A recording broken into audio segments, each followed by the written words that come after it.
नमस्कार। इस वीडियो में हम लोग डायनामिक कॉन्सेप्ट ऑफ मानसून के बारे में चर्चा करेंगे। इसको गतिशील संकल्पना भी कहते हैं। मानसून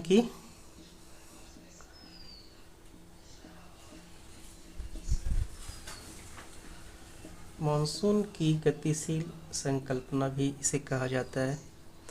इसे एयर मास थ्योरी भी कहते हैं।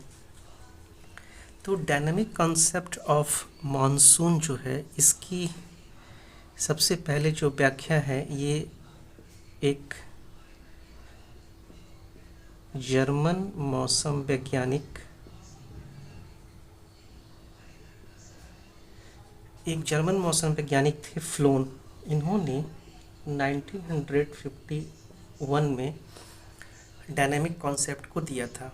और ये इससे पहले जो एक कॉन्सेप्ट आया था, थर्मल कॉन्सेप्ट, जिसको कि हेली ने दिया था, इसको थर्मल कॉन्सेप्ट को इन्होंने चेंज किया और डायनामिक कॉन्सेप्ट को दिया। डायनामिक कॉन्सेप्ट जो है मुख्य रूप से यह कहता है कि मॉनसून की उत्पत्ति वायु दाब पेटियों के खिसकाव के कारण होती है। तो जो फ्लोन थे, इन्होंने वायुदाब की पेटियों पे ज़्यादा फोकस किया था और कहा था कि जो मानसून की उत्पत्ति है वो वायुदाब पेटियों के खिसकाव के कारण होती है। जबकि थर्मल कॉन्सेप्ट जो था वो एक टेम्परेचर पे आधारित कॉन्सेप्ट था, और ये जो कॉन्सेप्ट है ये वायुदाब पेटियों के खिसकाव पे आधारित है। तो इस कॉन्सेप्ट को डिटेल में समझने से पहले हमें 3 चीज़ों के बारे में समझना होगा। हमें 3 चीज़ों को देखना होगा। पहला तो पॉइंट है ITCZ, जिसको कि इंटर ट्रॉपिकल कन्वर्जेंस जोन कहा जाता है। अंतरा उष्ण कटिबंधीय क्षेत्र। एक तो हमें ये समझना होगा। दूसरा, हमें इक्वेटोरियल वेस्टर्ली जो है भूमध्य रेखीय पछुआ पवन, ये समझना होगा। और तीसरा जो है, हमें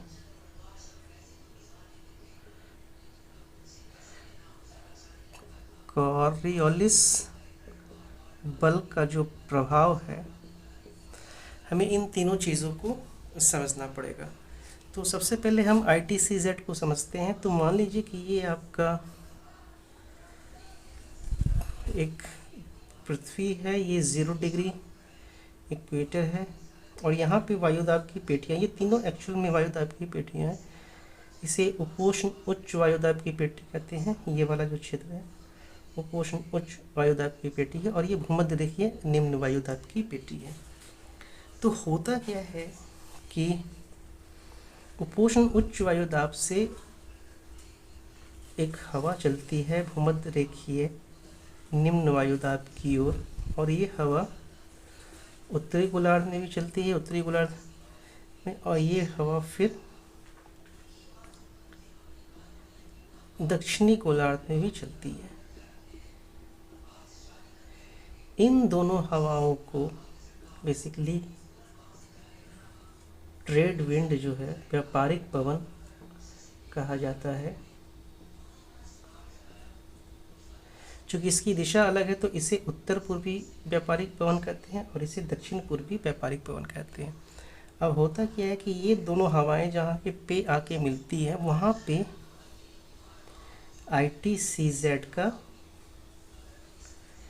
फॉर्मेशन होता है। ये जो भूमध्य रेखा का क्षेत्र है यहाँ पे ITCZ inter tropical convergence zone ये फॉर्म होता है। यहाँ पे डोल्ड्रम भी कहा, इस क्षेत्र को डोल्ड्रम भी कहा जाता है। दूसरा है भूमध्य रेखीय पछुआ पवन।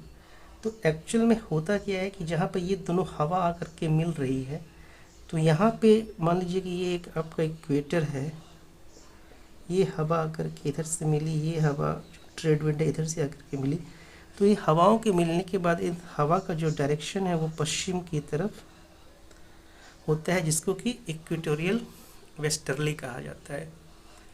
अब आ जाते हैं कोरियलिस बल का प्रभाव। तो कोरियलिस बल का जो इफ़ेक्ट होता है वो एक्चुअल में हवा के डायरेक्शन पे होता है कि हवा जो है उत्तरी गोलार्ध में अपने दाईं ओर घूमती है।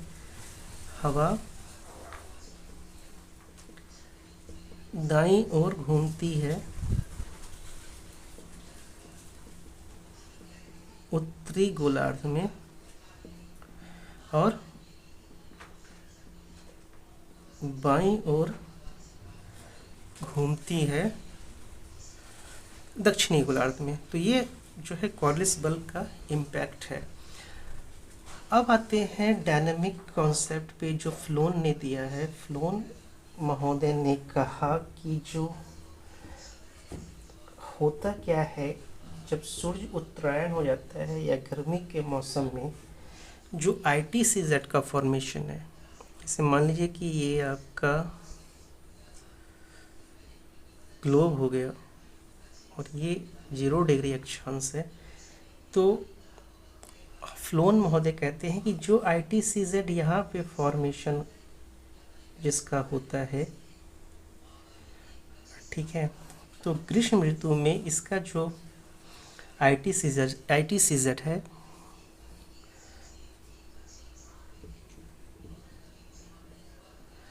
ग्रीष्म ऋतु में ITCZ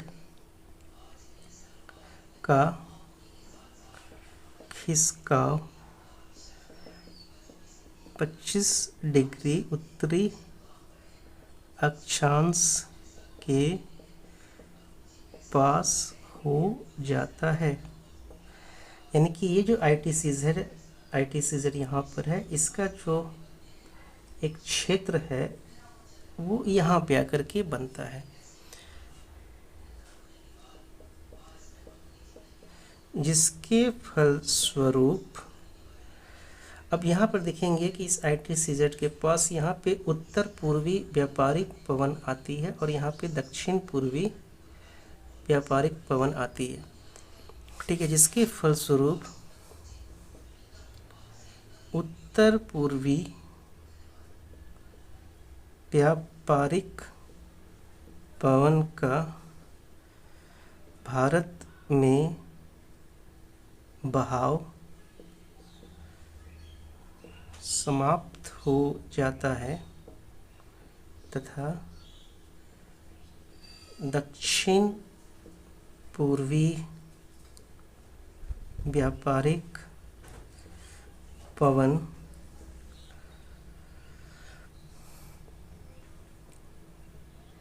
भूमध्य रेखीय पछुआ पवन के साथ मिलकर दक्षिण पश्चिम मॉनसून का निर्माण करते हैं, जो भारत के ऊपर से बहता है। तो ये देखिए क्या होता है कि ग्रीष्म ऋतु में ये जो जैसे ITCZ है ये 0 डिग्री के आसपास, तो ग्रीष्म ऋतु में 21 जून के आसपास जो है ये करीब 25 डिग्री उत्तरी अक्षांश के पास पहुंच जाता है, जिसके फलस्वरूप ये जो व्यापारिक पवन चलती है ये व्यापारिक पवन चलना बंद हो जाती है और ठीक है, अगर हम इसको यही मैप में अगर हम इसको थोड़ा सा समझने का प्रयास करें अब दोबारा बना करके, तो अब क्या होता है 21 जून के आसपास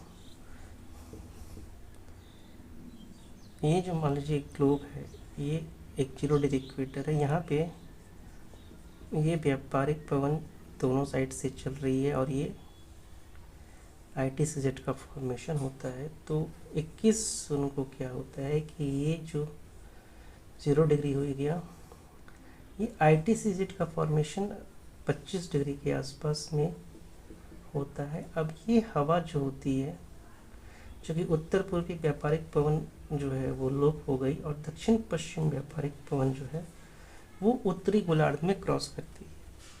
अब उत्तरी गोलार्ध में क्रॉस करने के बाद ये जो पवन है इसका डायरेक्शन, जैसे बताया कि हवा उत्तरी गोलार्ध में अपने दाईं ओर घूम जाती है, तो ये पछुआ पवन के साथ मिल करके इसका डायरेक्शन ये हो जाता है। और ये अगर भारत का क्षेत्र है तो ये फिर भारत के ऊपर से गुजरती है, जिसको कि दक्षिण पश्चिम मानसून कहा जाता है और जो बारिश कराती है। शीत ऋतु में इसका ठीक उल्टा होता है। शीत ऋतु में क्या होता है कि जो ITCZ है, इस ITCZ का फॉर्मेशन यहाँ हो जाता है लगभग 25 डिग्री साउथ में, और व्यापारिक पवन जो है वापस अपनी कंडीशन में आ जाती है, वापस भारत के ऊपर से उत्तर पूर्वी व्यापारिक पवन बहने लगती है। तो ये जो कॉन्सेप्ट है ये फ्लोन का जो है बेसिकली डायनामिक कॉन्सेप्ट है, यू नो फ्लोन ने इसे दिया था। और अगर इसके क्रिटिसिज्म की बात करें, अगर हम इसके फ्लोन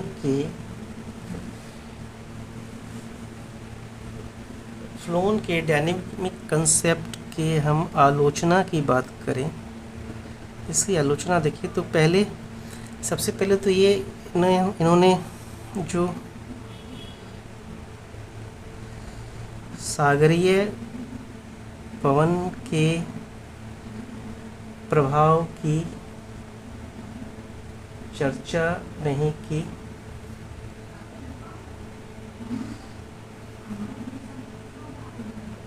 वायुमंडल के ऊपरी भाग में वायु परिसंचरण की